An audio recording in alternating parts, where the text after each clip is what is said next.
get started. Alright. And I'd like to go fuller screen if possible. Did you just say fuller screen? You said fuller house. Oh yeah, Full House is a thing. Full House is a thing. Fuller House, I'm sorry. Fuller House was a thing. I don't know if it's still on Netflix. Look at these three. Alright. So, alright, so you're recording there? We've been recording. Okay, awesome. We know we have at least 47 seconds of stuff to edit out. Fucking gold is what you have to edit out. All right, so what we are showing here is the introduction to the 32 players in our WFMW, that is World Food Mascot Wrestling, brought to you proudly by Trumpster Fire Brewing. Because what could be better than fake food mascot wrestling than being sponsored by a fake beer company? So we have the 32 players. We're going to introduce them to our audience here of at least, I'm guessing at least 6 or 7 people are going to be interested in this. Colin, how did you get all of these mascots to agree to be in the same room together? It was a lot. I brought in Dana White, actually, because that was the only way I was going to get all these contracts done. I've heard the Fry Kids just can't sit still. It was terrible. I had to bring in Ronald, and we had to have a jam session on the side, and it was brutal. It was tough negotiations, but we got all 32 in. And can I also say that Frankenberry absolutely looks like he has been drinking heavily. Yeah. He's lost the back of his head, and apparently whatever was in there. So you're just seeing pretty much through him at this point. Brain matter leaking out everywhere. Mm-hmm. Yeah, Count Chocula does not look well either. He looks like he's looks like he's aged, and it's not good. I think it's low platelets. Or maybe they took the picture during daytime. It could be. So we have we'll just kind of go through our players, our wrestlers, and then we've come up with a finishing move and some special moves for them. Some of them have one special move in addition to their finishing move. Some have 2. And we hope you find it as funny as we did. And so let's just get started. So the first one up is going to be Snap, Crackle, and Pop from Rice Krispies, famously from Rice Krispies, obviously. We can. Somebody want to describe why they're not a tag team? They're actually all able to wrestle at the same time. I mean, they are little. This is true. That's exactly it. What else is there? As simplistic as possible. They're small enough to where if they stand on all 3 of them are standing on shoulders. They equate to basically one person. They might not even come up to your waist. Not even really. Yeah. It's a question of volume for many of our contestants and teams of contestants. So. Right. And what we should make clear to the audience here, too, is that the special moves, we've defined all of the finishing moves for what they are. The special moves, however, are pretty much to your imagination. We just really enjoyed the names of them. So their special move is Three's Company. Seems fairly obvious. Exactly. And then the finishing move is going to be the triple bypass. And how do we find that here?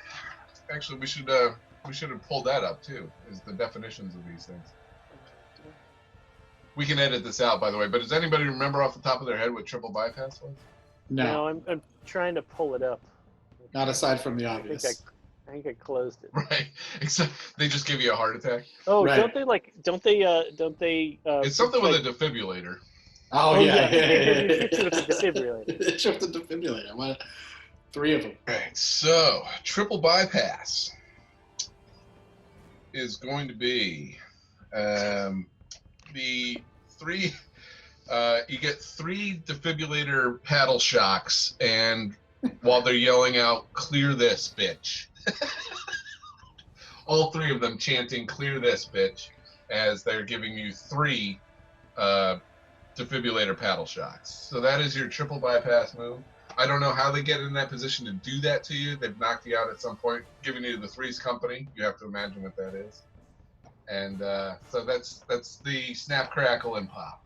I feel like they're really devious and would figure this out. Yeah, exactly. They've been in cahoots for a long time, so they know how to work it.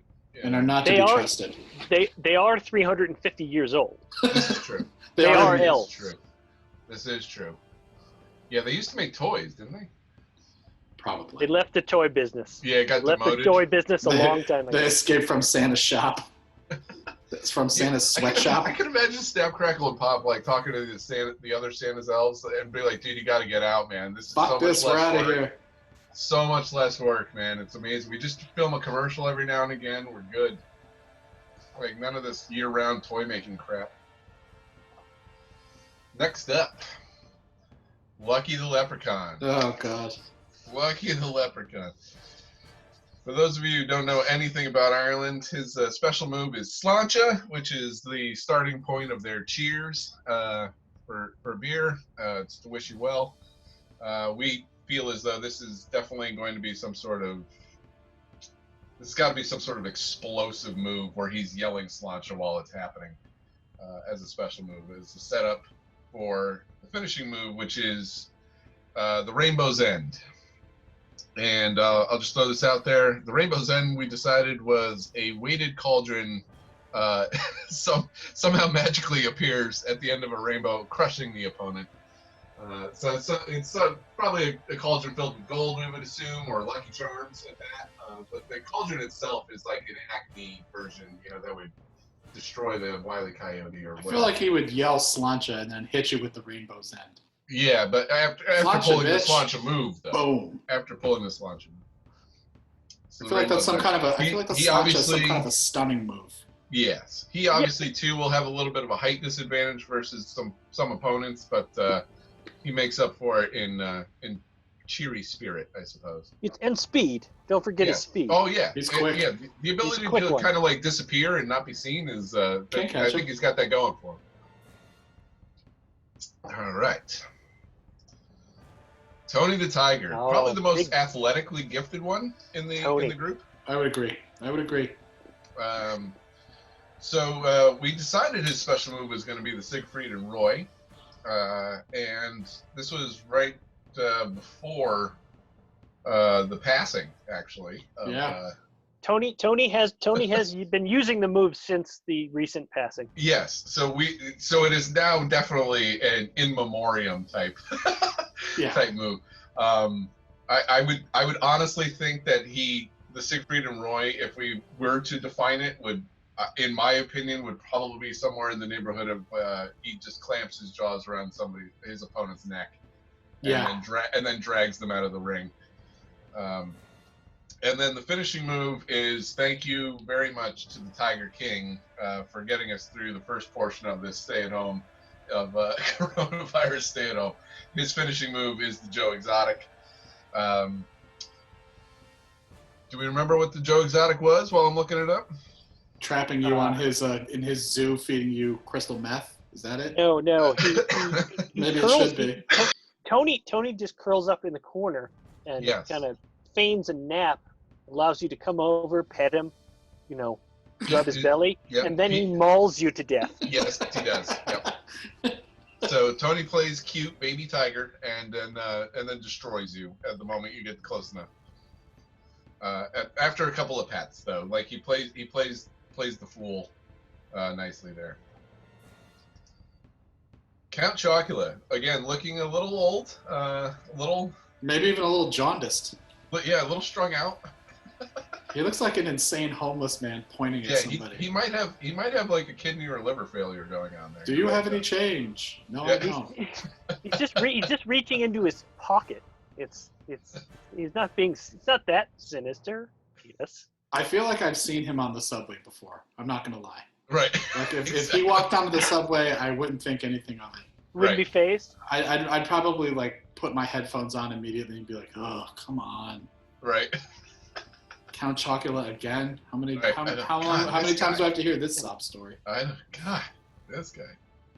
And to his full credit, we do want to provide everyone with his full name. His name is in fact Count Alfred Chocula. Yes, it is Alfred. Yes. So his special move, I don't know, guys. This is one of my favorite names that came up with for the special move was the Bram Stoker. Needs no explanation. None. That Stoker becomes a verb is fantastic. Let your imagination run wild. Exactly. And then Death by Chocolate was the vampire bite with a lethal injection of chocolate, molten chocolate. Gets we define it as a massive injection. We're not calling it lethal. We're not saying you're going to die from this, but what's enough to put you out? You will be incapacitated. Yeah. I mean, you're filled with chocolate. They may instantaneously develop diabetes. Yes. Yeah. Yeah. Type 2 like that. Bang. Instead of just instead of sucking the blood out, he just puts the business into your bloodstream. Count is sort of like a reverse vampire, really. Right. Yeah. Yeah. One might call that a snake. Yeah. Sort of, kind of a chocolate venom. Yeah, exactly. All right. Next up, who do we got next? Oh, Frankenberry. Oh, Frankenberry. Oh, God. Staying in theme. Just the lovable Frankenberry. Another great special move name, a Mary Shelling. Please take note of the change in spelling of Mary. He's very happy while he's doing it, apparently. He's thrilled. He is thrilled. He is just shelling the hell out of you. While he's just shelling you. He's just shelling you. He's destroying you. And then the finishing move is the Electric Boogaloo. Off the top of your head, remember the Electric Boogaloo? I feel like he zaps you with electricity that comes flying out of the nodes. Yeah, he removes he pulls out the nodes and then basically puts a defibrillator move on you with them and shocks you with the nodes. And shocks you with them. Yeah. There's a slightly alternative where he picks you up and he drapes you over his neck and touches your legs and your torso to each end of the bolt while still just attached to complete the current. Yeah, you get arced. Yeah. You get arced. I like that better. There you go. Excellent. All right, moving on.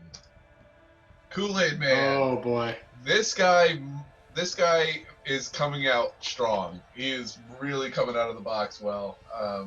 He's got quite the range of moves. Yes. So he's the first of our contestants so far that has two special moves. The first one being the Ken Kesey, famously of the Electric Kool-Aid acid test. And then, for those of you who don't know what the Jonestown special is, it is defining the phrase "Don't drink the Kool-Aid," and we'll leave it at that. Reasons. You can Google that. Look it up on your own. Yeah, look up Jonestown Kool-Aid, and you'll get it.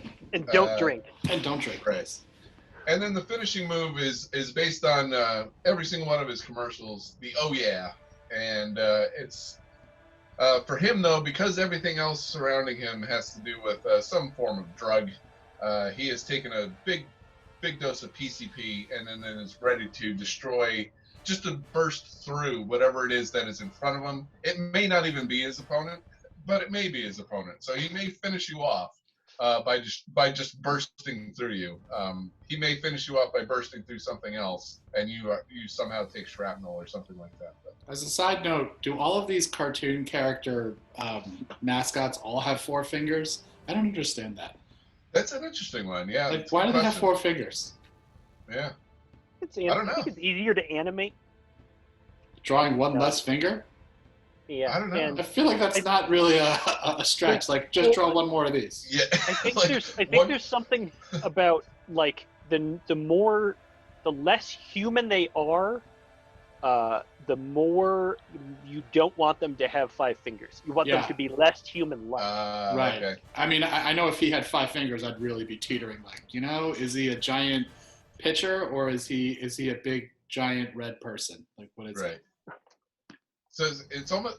Do you think that's most like maybe almost like a prejudice.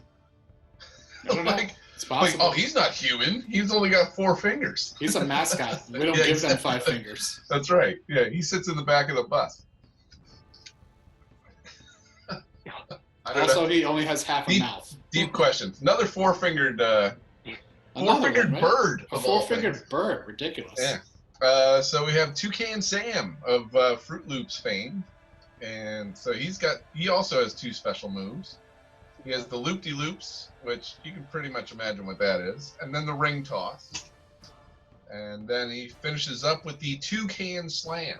And now we had 2 options on this one, and we chose the following option. And this leads into our sponsor as Trumpster Fire Beer, though, too, is that he's going to be picking up, grabbing 2 full beer cans and smashing them up against the side of your head, and then you are essentially incapacitated, knocked out. You get like concussed. Exactly. Yeah. So then you're down and you're easy to pin. Are they full cans of beer, or does he drink the beers first and then hit you with the cans, or are these full cans? I'm envisioning he smashes them up, and then like they're probably going to explode a little bit, and then he just like as you're down on the mat, ready to be pinned, like he just kind of finishes off whatever's in there. Maybe he puts his foot on top of you. Yeah. Gives it a little Stone Cold style, like. I think he also tries to. Yeah, he tries to aim some of it so that it goes in his mouth. There you go. Yeah, as he's crushing the can. Beak is open while he's. Beak's open while he's doing that. Do you think the pop top side is what he's hitting you with, or is pop top facing out? Ooh. I think pop top is like pointed at him, so that it's like if it explodes in his face, he gets maximum. So he's going like this, not like this.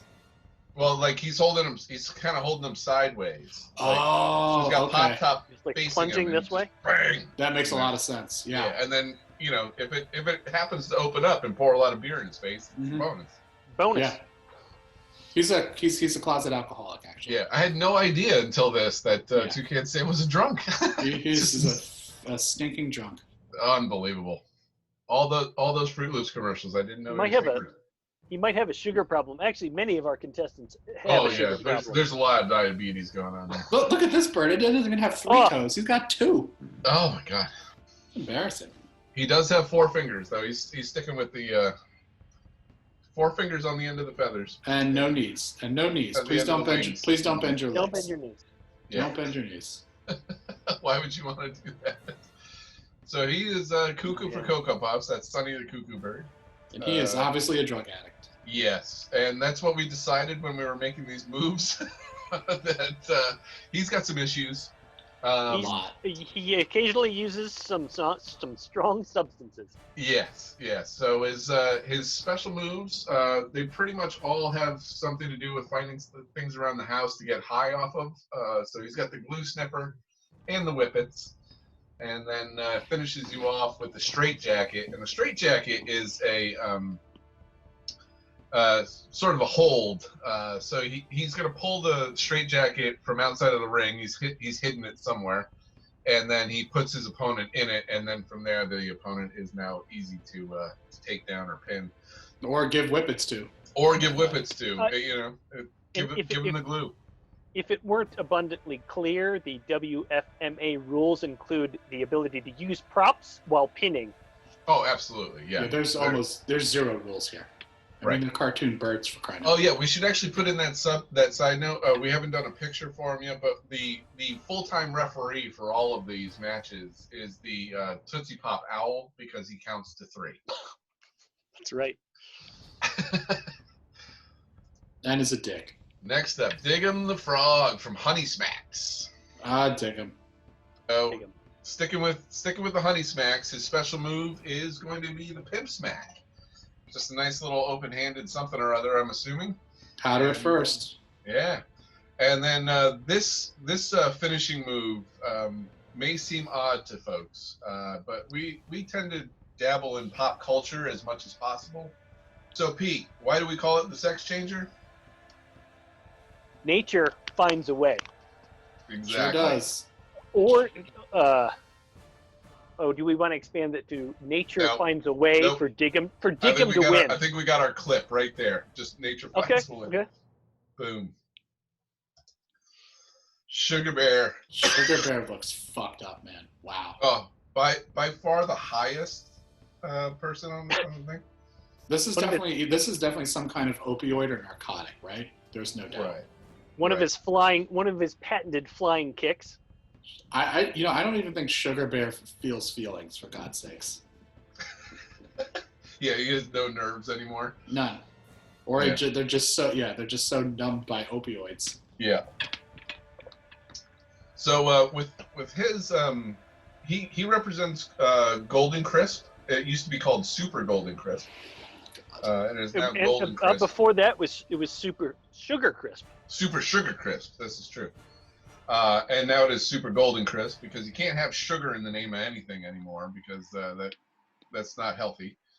Despite the fact that I'm sure the formula has not changed in any one of those name changes at all. If anything, it's become more unhealthy over the years. Yeah, probably. Right? Yeah, there's less real product. There's not even like wheat in the puffed wheat. Yeah, anymore. we're just putting poison directly into the box. Exactly. Yeah. And so his finishing move is really why we came up with the name of the special move because we started with the Golden Shower. And people know what a golden shower is, but ours is he's going to be crushing the Golden Crisp cereal, throwing it into the opponent's eye, and then giving that drop kick that he's flashing right there from the top rope to finish the guy off. But the Golden Shower leads definitely into sort of an R. Kelly. Again, we've got the pop culture references, and so R. Kelly it is, and I believe I can fly another top rope type move that he's got as a special move. Sorry, R. Kelly, I'm not sorry. We're not sorry, R. Kelly. You suck. Yeah. Oh, big grimace. Oh, man. Shit. Finally, our first non-cereal person. Right, and we're gonna get into I think we get into a small run here of McDonald's actually. Okay, I like that we've sorted them. Yeah. Of a certain restaurant you may have heard of. So Grimace here is big purple, and I don't know what else to say about him. Has no elbows or knees. No, he is or toes. Just completely undefined. Everything about him. He looks like he's just. Does he have 4 fingers though? I think he's got 4 fingers. I mean, he appears to have 4 fingers. Yep, still has 4 fingers. No toes. No toes. No toes. And no toes. he looks like candy corn. Yes, he looks like purple candy corn with feet and hands. Yeah, it really does. That's true. Yeah. And a face. Like a grape candy corn. Grimace is a sociopath. Yep, definitely. All he does is try to bring people's moods down, right. That's it. Which segues nicely into his first special move. Yes, and all credit to Pete on the name for that one. The upside down smile, just defining his name. It was amazingly simplistic and perfectly apt for the special move. And then the purple people eater is he's going to literally just inhale his opponent, burp, and then smile at the crowd. Match over.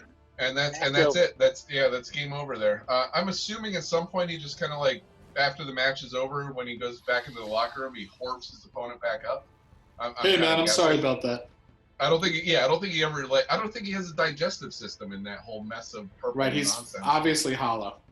Exactly. So he's like an anaconda or something like that. He just swallowed a whole pig and then he just chucks it back up, instead of trying to wait for weeks for it to digest. We got him in a particularly chipper mood for this picture, though. Yeah. Which is good. He's not really grimacing. Yeah. Grimace is one of those people one of those characters that I would define as just dumb enough to be great. Mm. You have certain athletes that are just dumb enough to be great. They can't. If they thought about it at all, they'd screw it up. They'd be bad. I think that's the Grimace category. He also has the secondary category of just dumb enough to be grape. Right. Oh. Yes. Peter. Oh. Peter Hoagland, everybody. Dealing. And then the Purple People Eater is actually also a pop culture reference of sorts, back to the Minnesota Vikings front four, the Purple People Eaters, back in the 70s. Oh, the Hamburglar. Oh, for God's sakes. The Hamburglar. The most realistic of our mascots so far. Yes, yeah, the most humanoid for sure. The most humanoid so far. Looks like he's squatting and taking a shit. Yep. Yeah, I can't tell if he's ready for action or taking a dump. He's like, I've eaten too many of these, quarter pounders. Yeah. Once again, 4 fingers, which is to Cannot his have 5 detriment fingers. when he's trying to steal stuff. He's only got 4 fingers. And stubby little things at that, too. Yeah, they are nubby. Do you think he has the tie tied already in his closet and just puts it on every day, or just do you think he just leaves? Yeah, okay. I think he just sleeps in that whole thing. Just never comes off. Sleeps in the getup, mask and all. I think he sleeps in the mask and everything. Probably. So his special move, the Super Mac. You can go ahead and let your imagination run wild on that one. And then that finishing move, the Robble Robble. It's also what he says, but Robble Robble, I don't remember that one off the top of my head. Check the list. Headlock with face punches. Oh, right. Nolan Ryan style. Nolan Ryan style, yes. He has got Robin Ventura in a headlock, and he is punching the hell out of you. And he's just giving him the old Robble Robble. And what I would like to know is, like, why did they create the Hamburglar without the ability to, like, speak? Like, why does he only just say Robble Robble? I mean, Grimace can talk, for God's sakes. Maybe because he's like an anti-hero or something. Less sympathy for the villain. Yeah, exactly. But do you really think of the Hamburglar as a villain? Well, that's the funny part. That's what I was about to get to. Is that he's part of the gang anyway. He's like an accepted member of the gang. Even though he's apparently stealing your burgers. I believe the Fry Kids were also involved with some clandestine apprehension of fries. So right. I mean, it almost goes into the Wimpy theory though from Popeye, because it's like that guy's an asshole. Like he steals burgers by saying I'll give you like if you give me a burger today, I'll pay for it tomorrow or whatever, and he never pays for it. So he's stealing burgers all the time, and he's being kind of like stuck up about it. If somebody stole my food from McDonald's, I wouldn't be all that upset. I'm not gonna lie. Unless there were chicken nuggets, then I would fight you. Right, exactly. So the Nugget Girler? No. Mayor McCheese. Mayor McCheese. He looks like he's got cheese fangs. Or he's like a walrus. He does look like he has cheese fangs. Less human looking than the hamburger. And I want to point out that Mayor McCheese appears to have 5 fingers on each hand. Yes, he does. Because it is a costumed person. And googly eyes. And an elected official. Yes. And clearly our elected officials are better than us, so they get 5 fingers. Right. Yep. Don't overlook the pinstripes either. No. So Mayor McCheese, 2 special moves, the Quarter Pounder, and then another pop culture reference, the Royale with Cheese. They're the same thing. Yeah. And then he's an international wrestler. Right. So whatever the Quarter Pounder is, he just does it in French when he does the Royale with Cheese. And then his finishing move is one of my favorites again in terms of the name. And again, all credit to Pete on this one, was the Pickle Matrix. I can't say the Pickle Matrix without chuckling at least. So the Pickle Matrix, Mayor McCheese is going to open up that burger head of his, and then he is going to pull out the pickles that are in there, and he is going to bludgeon his opponent with them. And that's his finishing move. Overwhelmed by the pickles. I don't know if these are crispy spears or what we got going on here. I feel like these are dills. Yeah. I think they're dill coins. I believe they're referred to as coins. I don't know the official terminology. Crinkle cut? No, not in McDonald's. Yeah. I don't know. Maybe for a little grating effect, like you get a crinkle cut. Mayor McCheese. All right. Here we go. Back to some small folks. So we have a whole nother team, but they are not a team. They are one conglomerate of wrestler, and that is Ernest Keebler and the Keebler Elves. The special move is the Cookie Cutter, aptly named, and then again the EL Fudge as a finishing move is just saying the EL Fudge sounds. I feel like if you put the word fudge in something, it makes it funny. Exactly. It is much like a word that starts with K. Yeah. This finishing move is probably the most aggressive, and it's the most simplistically defined. Actually, all we wrote for this was administers a fudge enema. Is the EL Fudge. So yeah, that's got to be uncomfortable, and I feel like we would just again, want to get up and leave out of shame. Like, oh my god. Yeah, exactly. Yes. I just got a fudge enema by these 5. Right. I'm out of here. It's both similar to and different from Count Chocula's finisher. Yeah. Yes. An interesting matchup. Yeah. All right. The captain. Captain Horatio Magellan Crunch. Wow, just trying to get all the historical references in there they can. Oh, retired Navy. Yes. Yeah, retired British Navy. He has a couple of my favorite special move names so far. The Crunch Berries. If you've got nuts, you don't want the Crunch Berries. You do not want that Crunch Berries. That's right. And then Davy Jones' Locker. It's just so good. And then his finishing move, the SS Guppy. For those who don't know, what is the SS Guppy there, guys? Oh, that's his ship. That is his ship. Can't be a captain without a ship. That's right. And his is called the SS Guppy. We've done a lot of research, everybody. Too much. Yes, way too much. But these are weird COVID times that we're living in, and we have time to do this kind of stuff. And we want you to know. That's right. Yes, we are trying to educate as well as entertain. So the SS Guppy as a move is the captain is going to sound the foghorn, and then the SS Guppy drops from the sky, crushing his opponent. So it just magically drops from the sky while he's saluting. Clearly, the captain is. Oh, exactly. Yeah. Saluting. Yeah. And I think that's a middle finger behind his back. He's flipping the picture. He's just flipping the bird behind the back and saluting in the front. So, no, sometimes he's crossing his fingers because he's not telling the truth. This is true, yeah. Yeah, the captain is a liar. Captain is a filthy liar. Serial liar. Really. Ratio. Unbelievable. All right. Oh, here we go. Easily the largest competitor in the competition. Also 5 fingers. Also 5 fingers. And he appears to be anatomically correct. I mean, I don't know what's under the leaves there, but... Right. Yeah. Nor do we want to know. Yeah, we don't want to know. We'll just leave We it at that. don't want to. So the Jolly Green Giant, couple of special moves, the Ho Ho Ho, and the Beanstalk. I can only imagine the Beanstalk. Does he get chopped down and he falls on you, or does he hit you with the Beanstalk? It could go any number. Again, this is left to your imagination on the special moves. If you decide that it's just a devastating thing, then he's probably moving on. It's one thing that finishes you off with the sprouting. The sprouting, it does take a little bit of explanation.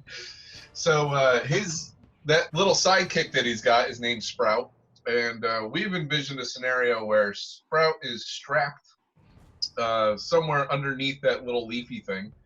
His toga, probably high inner thigh. I'm imagining. Maybe on the back somewhere. At the right moment, he just unleashes Sprout upon his opponent, and Sprout just goes berserker style on said opponent, and thus ending the match. So Jolly Green Giant's finishing move is great because he actually does nothing. He's set you up with the ho-ho and the beanstalk and stuff like that, and then he just lets Sprout finish you off, and he takes a break. And I think he, hands on his side, just stands in that pose and watches Sprout just tear his opponent apart. I'm pretty sure Sprout is just starving and attempts to eat his opponent because that's possible. I think the Jolly Green Giant just keeps him in there. I almost think that Sprout is like so deprived of meat that he's just going carnivore on it. Yeah, he's a cannibal. Yeah. Just endless canned carrots. Canned Exactly. peas, Like canned green beans. I can't do another frozen peas. I just can't do it. And Not enough. yeah, and then it gets you with the carnivore move. The beanstalk maybe. Never mind. Oh no! What do you got? I'd say you think the elbow drop from the top of the ropes is bad. Elbow drop from the top of the beanstalk. Top of the beanstalk. You're done. It just might not even need the sprouting at that point. Yeah, exactly. Yeah. Somehow Jack is involved in that one too. Gotta be, right? Use your imagination. Exactly. Chester Cheetah. A couple of my favorites. Also, the definition of a cool cat. Oh yes, yeah, absolutely. No I mean, just look at him, for crying out loud. 4 fingers, so he's. I mean, I can live with that. He's a cat. Yeah. It's more of a paw than it is anything else. Right. Special moves, finger cheese. We all know what finger cheese is. We all know what finger cheese is. And then the Flamin' Hot, which is the underrated thing. I would agree. I would argue that the Flamin' Hot is the most delicious of the Cheetos. Right. And certainly popular. And a great special move name at the same time. And then he gives you the finishing move of the orange dust. The orange dust is going to be tossing that cheese dust into your eyes, and then we simply defined it from there. He takes advantage. Chester Cheetah is sketchy. He just takes advantage. We don't define how he takes advantage, in what context he takes advantage, but he takes advantage. He's a real opportunist. He really, really is. He's a creeper. He's a creeper. It's tough to see when your eyes are filled with dust. That's right. 8-year-olds, dude. California raisins. This may not find everybody's funny bone, just based on age. So the California raisins. When was the last time they were around? Was it the 80s? Got to be the 80s. And I even think that there was like an attempt to have like the California prunes, because this was fairly successful. Yeah. Yep. So, just to set it up for those who don't know who the California Raisins are, they were sort of a claymation thing for a mascot for California Raisins, but they were always doing something to the tune of "Heard It Through the Grapevine," and so their special move is going to be the dehydrator, but then that sets up the explanation there sets up the finishing move of "Heard It with the Grapevine." Little play on words. God, I love this one. So each one of these 4 raisins has a grapevine that they wrap around one of your 4 limbs, and then they pull towards opposing 4 corners of the ring, sort of drawn and quartered style, and that is "Heard It with the Grapevine." I love that. Oh my God, I love that. And you can hear that song playing in the background, obviously. Oh yeah. Marvin Gaye is just, he's going. Go. Sometimes when they win with the move, sometimes they exit with that as their theme. Exactly. Yeah. Exactly. There was even cartoons with the California Raisins. I remember those. Yes, there were. Yeah. They did There have was a video series. game. Mm-hmm. Oh my God. I had a video game for, I think, my PC. Wow. Like back in the day, and it was the most obnoxiously stupid thing. It was just like, walking across and jumping over puddles and stuff like that with a raisin. Did you feel like a craving for raisins after playing it? No, I had a passion for death at that point. I wanted to murder the creators of that. Because once you're older than 6, like, raisins aren't good anymore. You're like, okay, they're in trail mix. That's it. Exactly. Yeah. They're a sweetener for nuts. Yeah. They're not a treat. No. They're filler. Because I like grapes. That's right. And potentially, maybe not our last person who had their own video game. Yes, that's right. Yeah. There was a great line from Benny and June, another pop culture reference here. Oh my God, bro, we are going deep. Yeah, where Benny and June are talking about they're having tapioca, and then the raisins. He's picking off the raisins, or she's picking off the raisins. Who's the woman in that movie? It's Johnny Depp and was it like Jennifer Jason Leigh or something like that? Leah Thompson, maybe? No. It's not Leah Thompson. We'll think of it. Yeah, whoever it was, and she feels bad for the raisins because they're just humiliated grapes. She's written a number of letters to the Raisin Council about this. There's a Raisin Council? Yeah. I don't know. She apparently thinks there is, okay. and wrote letters to them. Mr. Peanut, who is dead actually. Is he really? Yeah, he died he died in some commercial ad campaign. He died. Really? Yeah. That's too bad. Inexplicably, it was like, why do you kill off Mr. Peanut? But he's been reincarnated for our purposes. Dapper. And, he is very dapper. He is a dapper gent. Can't tell how many fingers he has, but I'm saying it's no more than 4. I like that his limbs are disproportionately thin as well. Yes. Yeah. And not even really connected to his body. If you look at his arm, his one arm that's holding the cane, it's not really hooked to his body. Well, he obviously needs that cane to hold himself up because, yes. Clearly the rest of his limbs can't do that. Yeah, exactly. There is 0 muscle mass. Yeah. No. He's slight, but still, a fine fighter. Which is odd for something packed with that much protein. Right. And that versatile.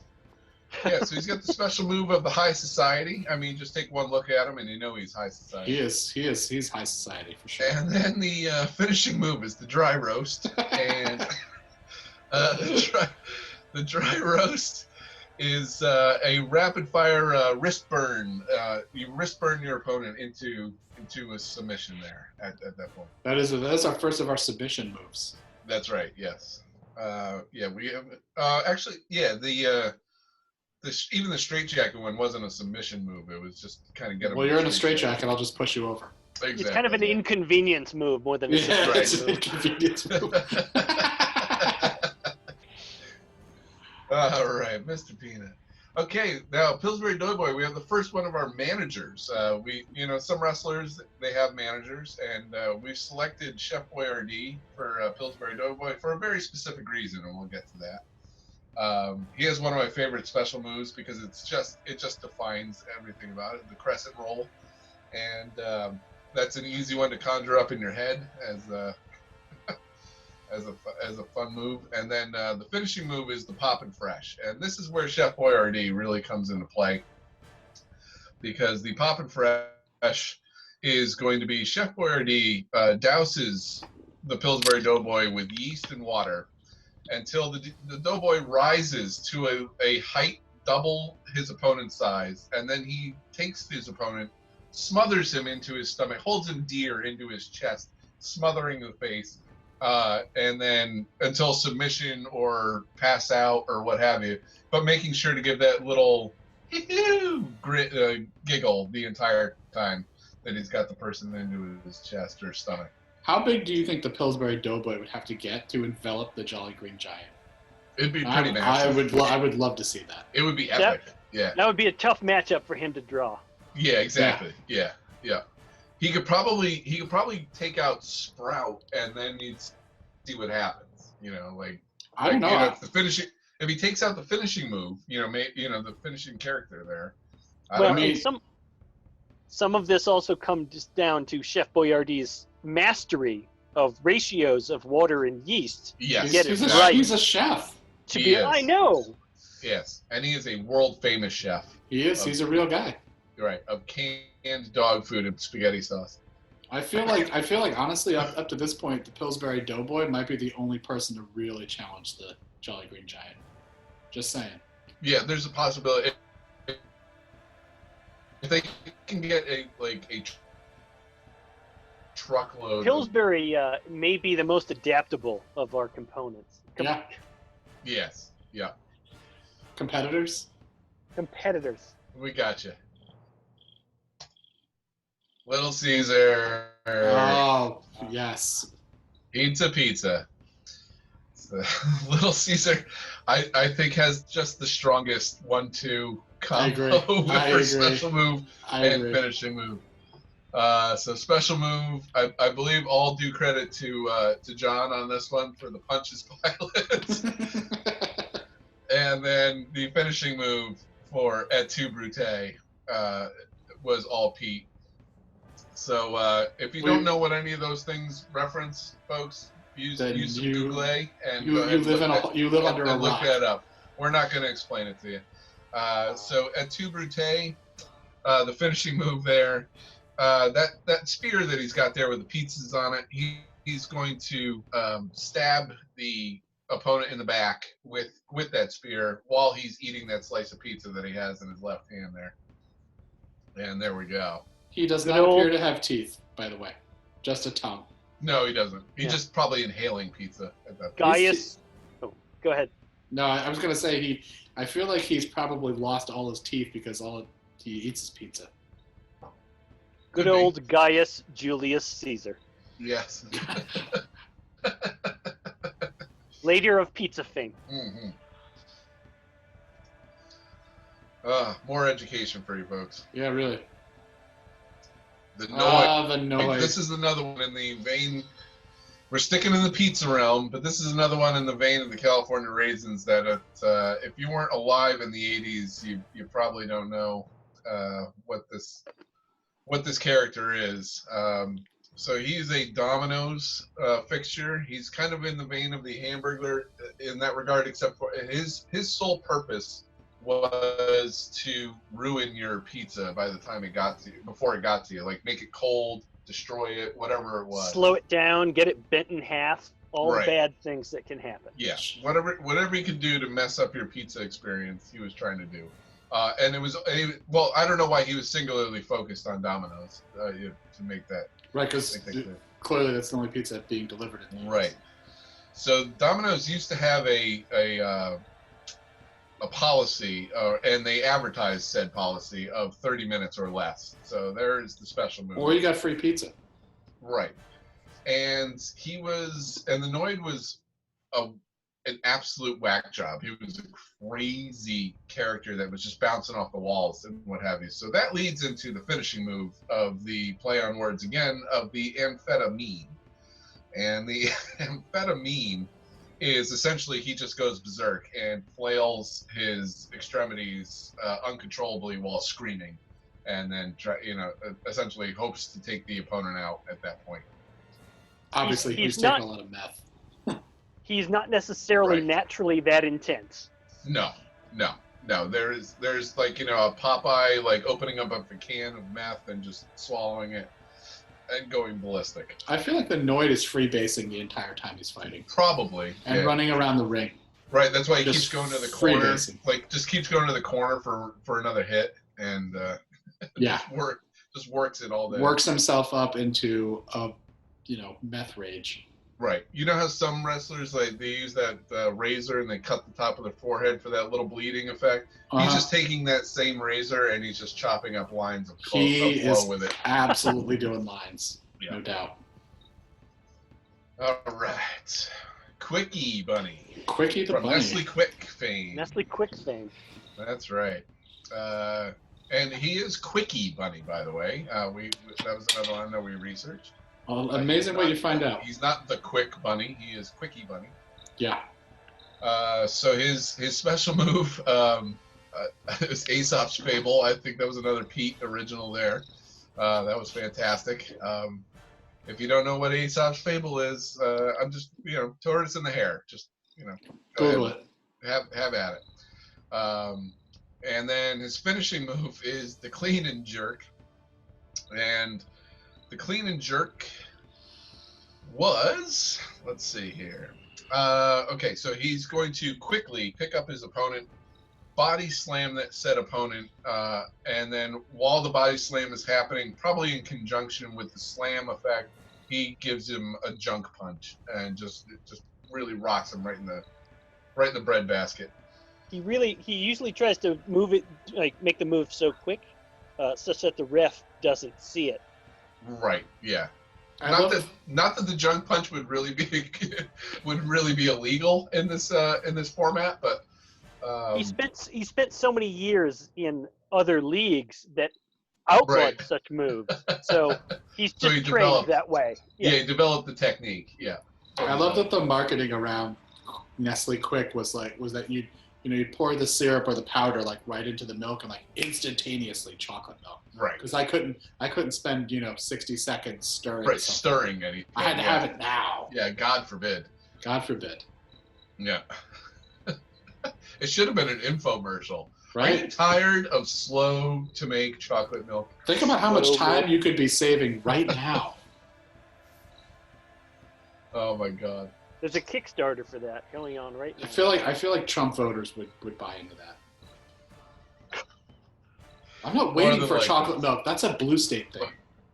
Yeah, exactly. You can wait in your blue states. Yes, right. You can be liberal with your chocolate stirring.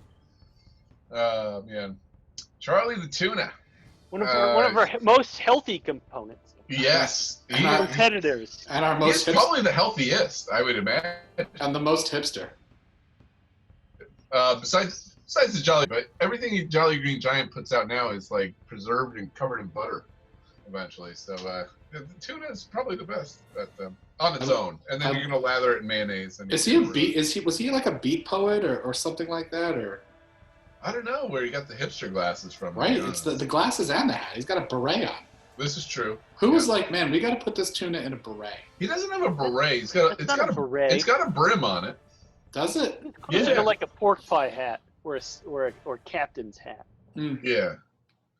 Yeah, it's kind of like just shy of like that sea captain's hat. Yeah. Do you think Charlie Tuna likes jazz? I feel like he does. I think he likes jazz. Yeah, I think he likes snapping his fingers at poetry and right. Stuff. He just goes to the poetry slams or exactly. It's kind of more of a tail tap because he can't snap his fingers. Right. Yet he has feet and can breathe oxygen. Isn't that crazy? So Charlie the Tuna, obviously the special move, the tuna melt. Duh.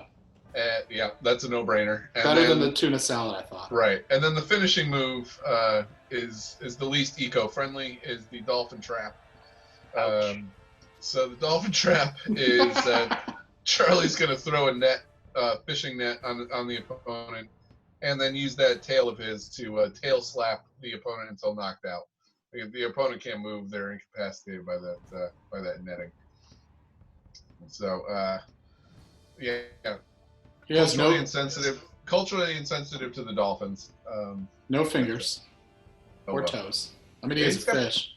Oddly enough, with thumbs, though, he's got thumbs, so he's still got a workable thumb for the net.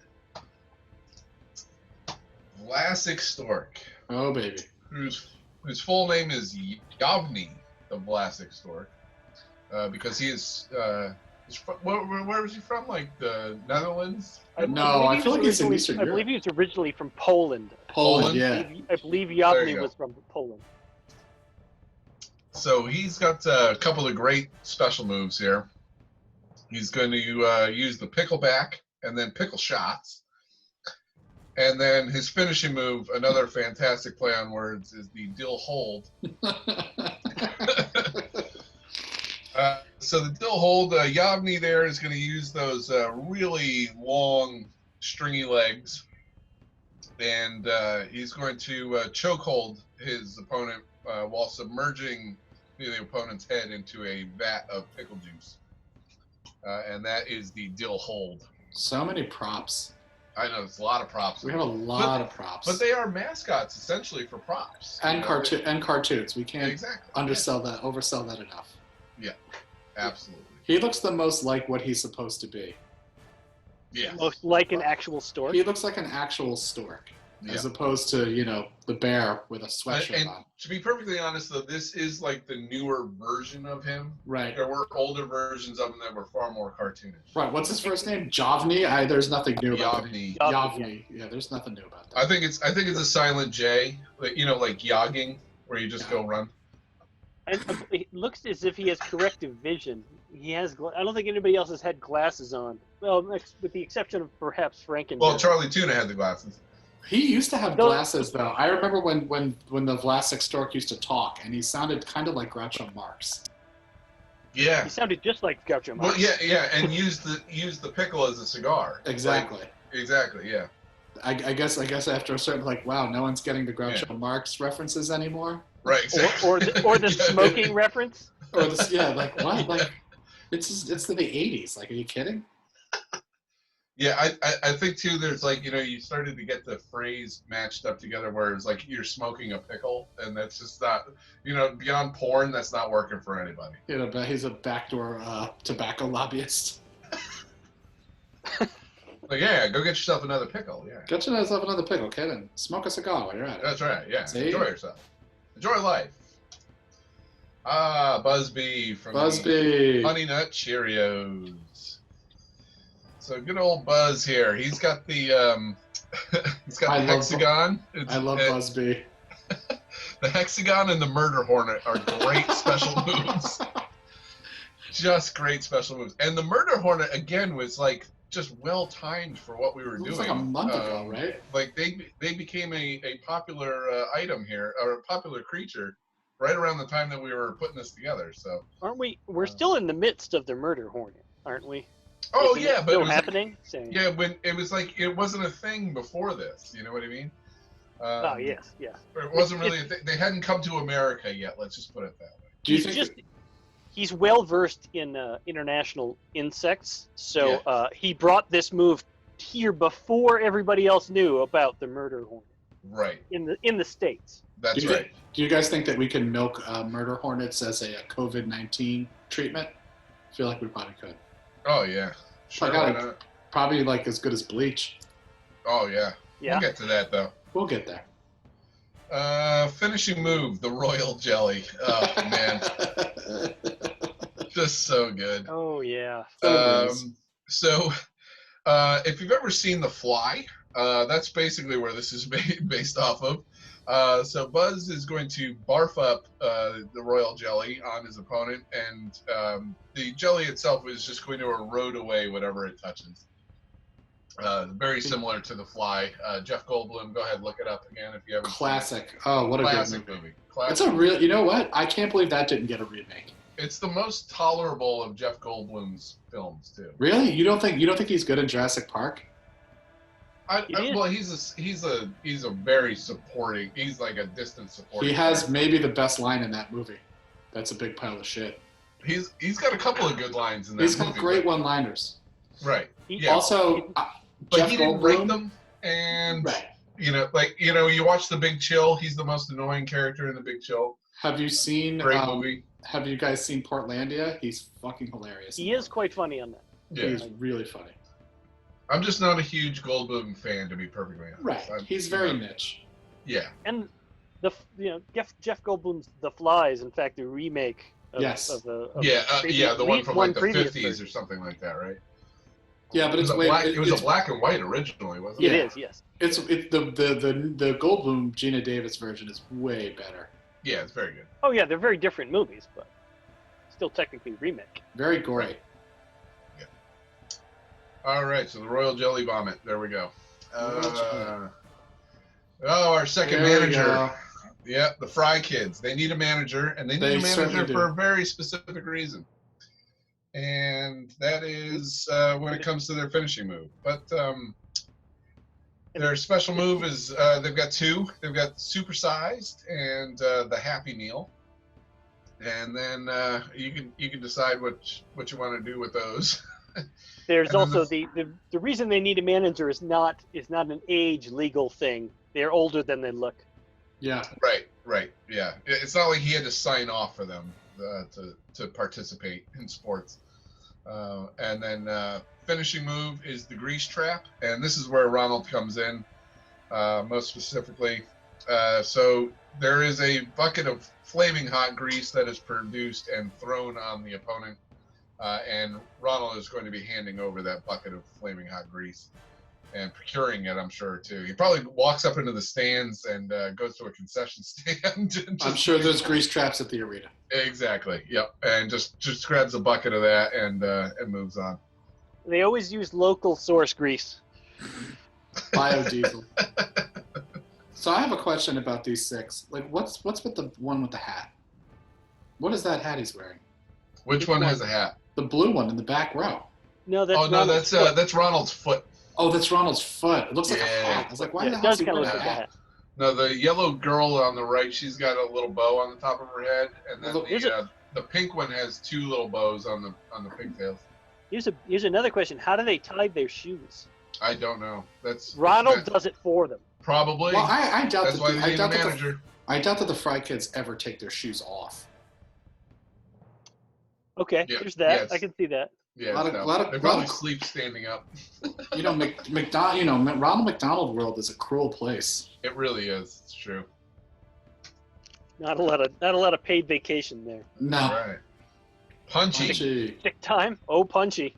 Punchy from the Hawaiian Punch. This is a very updated looking Punchy, because Punchy was like a roughly drawn '60s cartoon. Yeah, he was beyond 2-dimensional. It was like, you couldn't see his whole face. right. If I recall. Yeah. So we went with the more current version that the kids today might know. He certainly doesn't wear shoes. That hasn't changed. Oh no, he's a surfer dude, and He's from Hawaii. He really needs shoes. yep. And so he's got the special moves of liquid hot magma, and another pop culture reference there. And then the finishing move of the luau, and this one's a little complicated. But this is also going to be the first time that we have a specific reference to actual when it was WWF wrestling. So he's going to grab a ukulele and smash it over his opponent's head in the vein of the Honky Tonk Man. Yes, sir. Honky Tonk Man. So, Booberry. Oh my God. Booberry. Oh, we're really bringing this nearly full circle with our other We went deep. horror-themed cereals. We went deep on this one, man. Whew. Yeah. So we do have to explain. We pretty much have to start with the finishing move to explain the special moves. So Booberry is we called it the Blue Swayze because Booberry is a ghost. Patrick Swayze was most famously in Ghost. And we decided the special move is going to be Booberry inhabits the body of his opponent and then forces a voluntary pin. For special moves, though, we decided instead of going with something blue or berry or blueberry or what have you, we would just keep that Patrick Swayze theme going. And so he has two moves that are just they're just nice homages to Patrick Swayze movies, The Roadhouse and The Point Break. Could have had a third special move called the Oda-Made Brown. Could have. Yep. Could have. Absolutely could have. That would have been that would have required more explanation though. Right. We already had enough. We've gone deep enough, right? Exactly. You can imagine. We could have had the Dirty Dancing. We could have had Tu Wong Fu. Exactly. Tu Wong Fu would have been a great move. Maybe he breaks that out for the next competition. Maybe. You can imagine. Just imagine how much the Roadhouse and the Point Break actually hurt. Right. Exactly. Right. Yeah, they were the most aggressive sounding. I feel like Point Break, he just kicks you out of a plane without a parachute. Right. Yeah. Or you're like tandem jumping with Gary Busey and he's coked up and he forgot to put his parachute on. Right. And the Roadhouse is Sam Elliott just punches you in the face. Throws you through a bar table. Alrighty. Ooh, Helping hands. That means Sam Elliott's got to be Booberry's manager now. Yeah, there we go. I think so. Special guest appearance by Sam Elliott. Helping hand from Hamburger Helper. For those of you who are familiar with that, if you've ever been low on funds, you probably should be familiar with Hamburger Helper. What comes in the box of Hamburger Helper? Is it just it's all the seasoning and pasta, or it's all the seasoning and starch, and then you supply the additional pound of hamburger meat. So there's actual macaroni in there. Yeah, or noodles or whatever they've got. Yeah. So you couldn't buy like a bag of macaroni and just throw some like seasoning in there. Like it was really like just convenience food. Like I'll put it all together.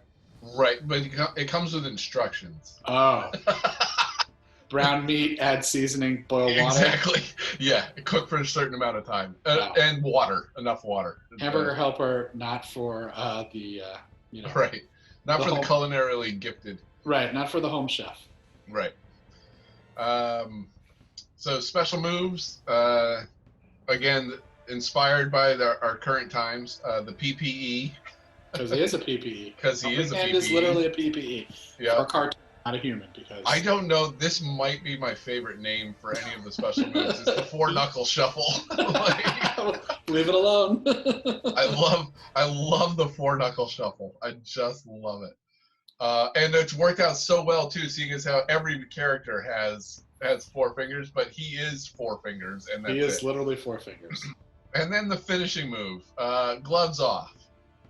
This one was this is again one of the funnier descriptions I think that we came up with, is that he's going to somehow self-remove that glove to reveal the demon within. I mean, he's an and that's it. We're moving on. He's a reanimated hand. I mean, there's definitely. Oh, Mr. Clean. So the newest edition. The newest edition, and again inspired by our current times and our vaunted leader. We have. It was suggested by Pete that we consider him, and ultimately we decided yes, this is the time to bring him in, because Trumpster Fire decided that injecting or ingesting cleaning products was a plausible solution to our current problem. To a virus. He is now Mr. Clean now represents ingestibles. So he has 2 special moves: the magic eraser and the ring out, in terms of actually wringing something out, like a mop or what have you, or a towel. And then the finishing move is the bleach injection, which requires no explanation. Well, it's got a great little tag to it, though. So he's going to open up your mouth. He's going to pour some bleach down it. But the kicker is that he's going to yell, "You're cured," when it's done. Oh, man. So good. Bleach will cure what ails you. That's right. And I think this is the last one on the list here. So this is the Tricks Rabbit. And he is from a little history lesson. At one point, we were going a different direction with the Tricks Rabbit in terms of the moves and why he was basically cracked out, and he was a heavy drug user in our first go round with him, and that was because he'd only actually gotten the tricks twice, right? I believe it's only been twice. It's been twice. Yeah, it was like one time in the late 60s, and then one time in like the early 70s. He actually got the tricks, got to eat the tricks. So we figured that was a whole like depressive state. He would turn to drugs, and then he'd just be a hot mess from the taunting from the kids and such. And but then the guy who unfortunately the fourth bandito here that couldn't be on the call with us for this. Played on the idea that Jefferson Airplane has the homage to the White Rabbit and as a song, and so we went with that. So the Jefferson Airplane is the special move, and then out of the hat is another special move, and then the finishing move is the Jefferson Starship. Now, some of you out there might have to go look up the difference between Jefferson Airplane and Jefferson Starship. But just know that it is completely accurate when we say that this move ruins the opponent's career. Without question. Without question.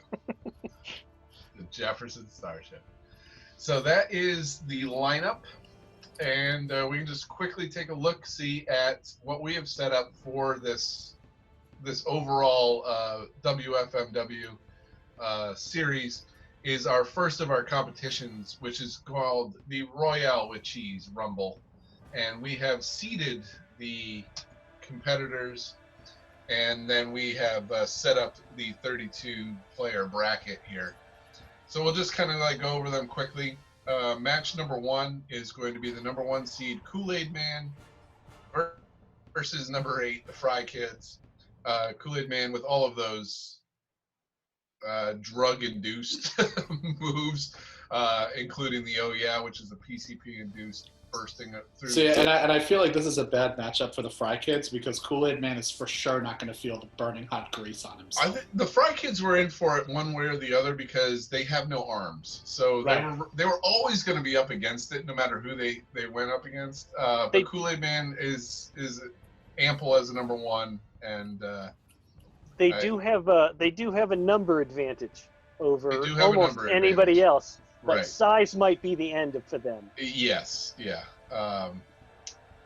Number 4-5 seed. This is a tough one. This is tough. You got Snap, Crackle, and Pop taking on the big purple candy corn in Grimace. That's a good fight. It's a good fight. They both got the edge in certain regards. Brains definitely for Snap, Crackle, and Pop. And, size advantage goes to Grimace. This one could go in any direction. Honestly. This really could. I mean, is this like, the bigger they are, the harder they fall kind of thing? Or is size eventually going to win out? What do we got? I feel like Grimace... It's a classic toss-up. I feel like Grimace wants this match to go on as long as possible, just to wear down the... Wear him down. And the biggest thing, though, is that he does have to pin all three of them. You got to keep that in mind. I feel like his best move is to pin them one top on top of the other. Right, because they are fighting as one. So you gotta pin all three of them, or inhale all three of them. Exactly, or inhale all three of them. Yeah, depress all three of their moves. Oh man. 3-6 matchup in this bracket is the Hamburglar versus Sugar Bear.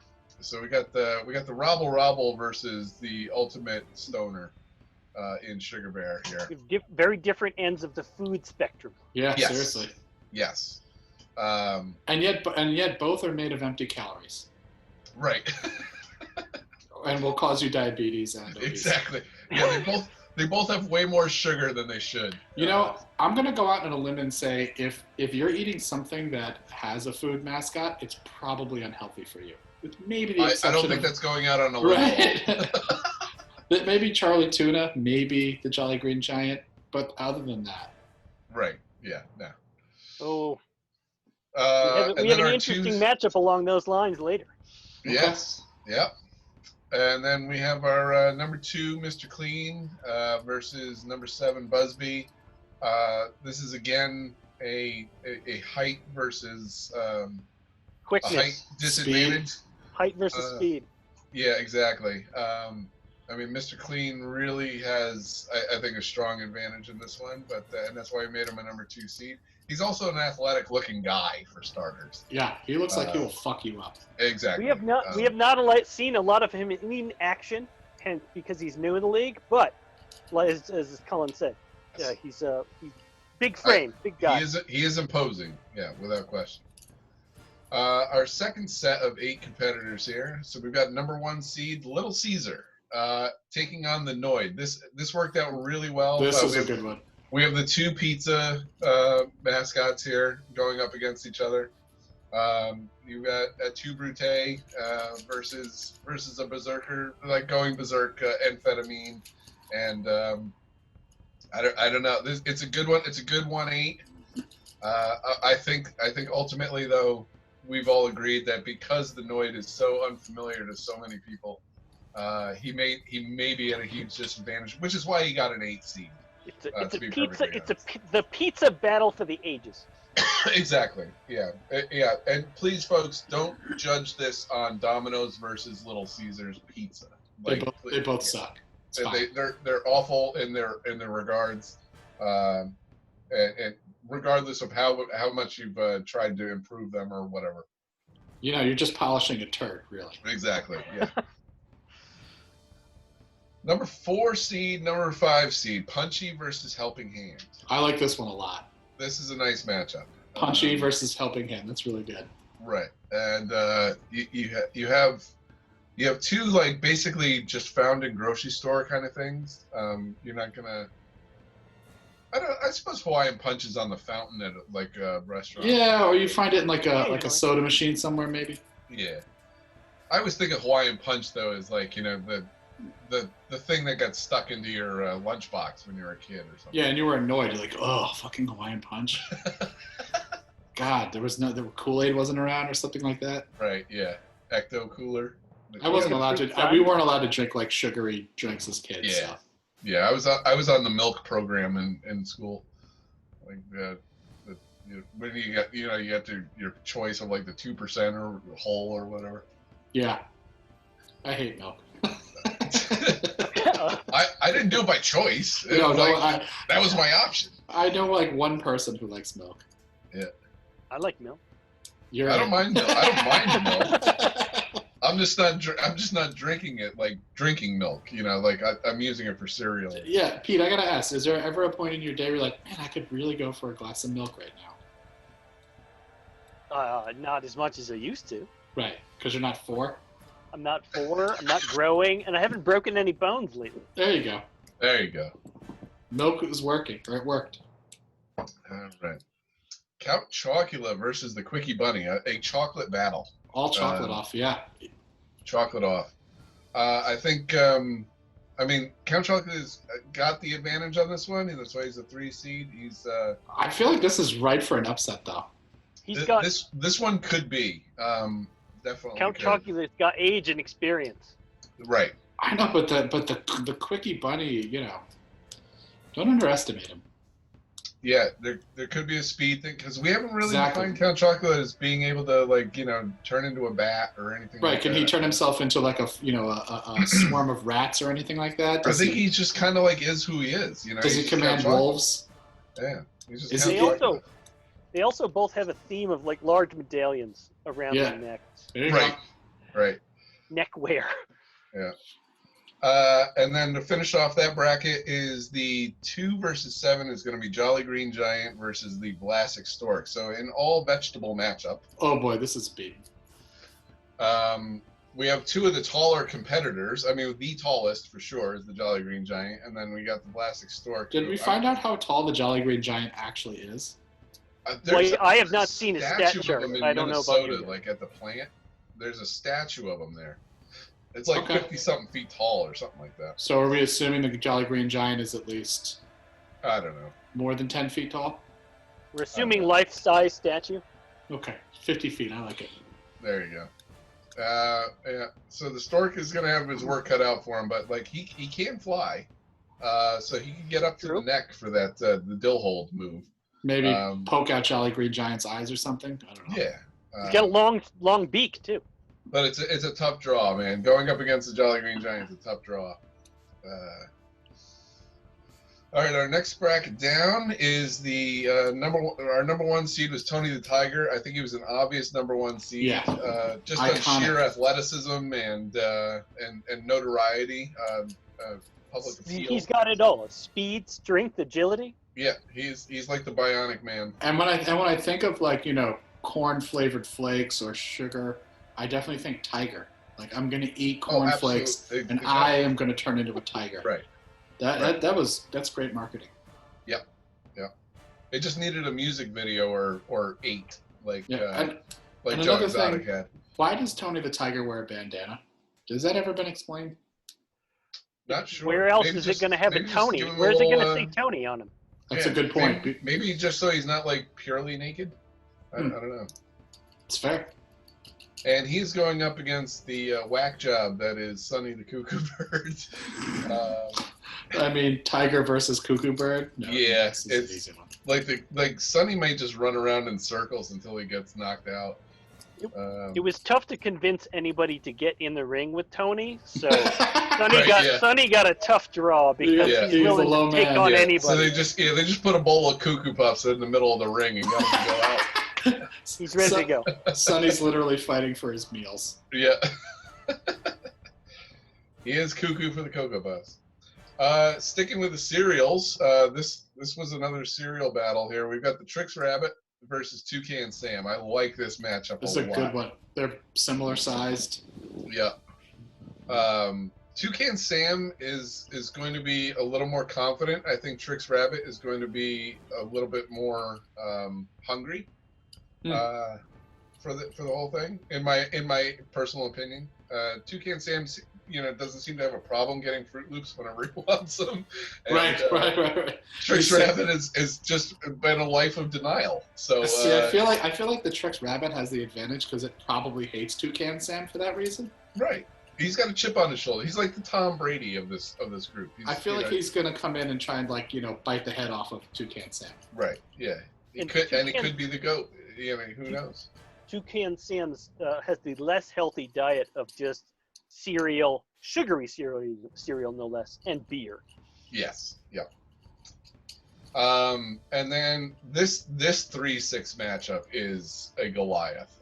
We've got Pillsbury Doughboy taking on Frankenberry. This one could go either way. This is a tough one. I agree. This may be our most disparate 3-6 or closest 3-6. Excuse me. Yes. Just on its first. On like its first look, like you that quick glance, you're like, holy crap! I don't know where to go on that one.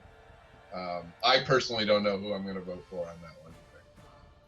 Like no clue at this point. And then we finish off with Mayor McCheese as a 2 seed versus the California Raisins as a 7. California Raisins, kind of like the Noid, we're going to be a higher seed regardless, just on lack of notoriety. And they're raisins. Yeah, and they're raisins, for crying out loud. You can try and choke me with Vine. You can try. Right. Yeah, Mayor McCheese has 5 fingers. He's at a distinct advantage already. It's a goddamn mayor. He's a goddamn mayor. He's the McMayor. He's the McMayor. The McMayor. And the last set of 8, we have our Captain Magellan. Horatio Magellan Crunch is taking on Booberry as a 1 versus 8. I don't know if there's going to be a Booberry like nostalgia or a Booberry like kind of like a cult following that's going to bring him through. I'm going to say no. I'm just saying, of all the 1-8s, I think this is the only 8 that stands a chance. I'm just going to throw that out there. Does Booberry still come out once a year? Yeah. Yes. Yeah, it still comes out Halloween time. Yeah. I'm just saying, I think this is the only 8 that stands a chance. Okay. It's also kind of a memorial match to all of the poor sailors on the other side of the battles that Captain has sent to their deaths. Right, exactly. Sent to a watery grave. Yeah, that he's putting Davy Jones' locker. I think can he put Booberry in Davy Jones's locker? I feel like Booberry just gets it. It's like, I'm already dead, motherfucker. You can't send me down. Exactly, I can't drown. You can't hurt me. Move avoided. Thank you very much. And you try to hit me with a ship, I'm insubstantial. What are you going to do? Right. The 4-5, Ernest Keebler and the Keebler Elves versus Mr. Peanut. I feel like they're just going to turn Mr. Peanut into a goddamn cookie. Yeah, they will crush him and make him part of like a. Yeah, they're gonna make him a dusting on like a pecan sandy or something like that. Yeah, they emulsify him into peanut butter and put him in a cookie. Yeah. It'd be delicious. The 3-6 Chester Cheetah and Diggum Frog. I don't know that Diggum Frog is gonna be the 6 upset. I just don't see it. Cheetah versus Frog. Come on. Yeah. And it has echoes of the tortoise and the hare. True. Right. True. I feel like if Diggum takes enough drugs, maybe he's got a shot. Yeah. His finishing move, the Sex Changer, Nature Finds a Way. Nature Finds a Way. Just saying. Yeah, that's his only shot, really. It's Nature Finds a Way. I think I may have talked myself into Booberry over the Captain. I'm not saying it's going to happen. I'm saying that when you're looking at the NCAA tournament and you got the 1 versus 16, it's all and you're always like, which 16 could pull off the upset? Which of the 4? And I think that's the only 8 that's. Okay, he's a ghost, and how's the Captain going to do anything to him? Exactly. I think he stands a chance as an 8. And then finally the number 2 Lucky the Leprechaun versus 7 Charlie Tuna. I just don't know that Charlie stands a chance against Magic. I just I can't see it happening. A fish versus magic is usually not a good turnout. Yeah. No, it's not a good turn of events, and I mean, he'll just boil him in that cauldron of his. Exactly. He doesn't even have to drop the cauldron on him. He'll just boil him up in it, and then that'll be that. Lucky's like, you'd be delicious with a sesame seed coating and quickly seared. Right. I have just the thing. Charlie does have the healthy angle. He's a bluefin tuna, for God's sakes. I bet he's delicious. Yep. Well, that's it, folks. So he can lull Lucky into the concept of eating him and then beat him. Right. Get him in the net. Exactly. Yeah. Magically Delicious wins every time, I think. And so that is the bracket. This will be released on messwiththebest.ranktherest.com, where we put out all of our pointless brackets and rankings. So please vote, and we'll be updating you as the rounds move on. When's this going to be up? As soon as we get the video edited and such like that, and so we get the introductions out there, and then I'll post it. We'll cut the chaff out of this. Yeah, exactly. It's all gold. It all stays. It's all gold.